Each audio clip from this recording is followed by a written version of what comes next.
alldeles fint väder. Ja, nu blir vi blöta också. Det är inte så jävla ofta när jag kan dra ut och segla shorts och t-shirt.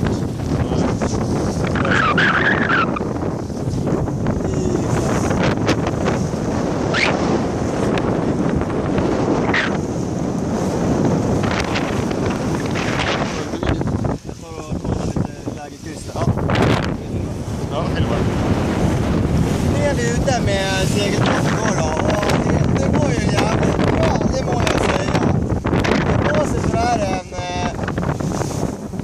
60, kanske en 7, möjligtvis 8 meter per sekund.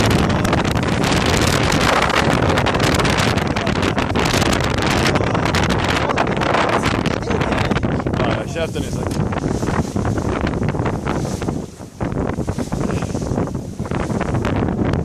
Så, det där pluggen.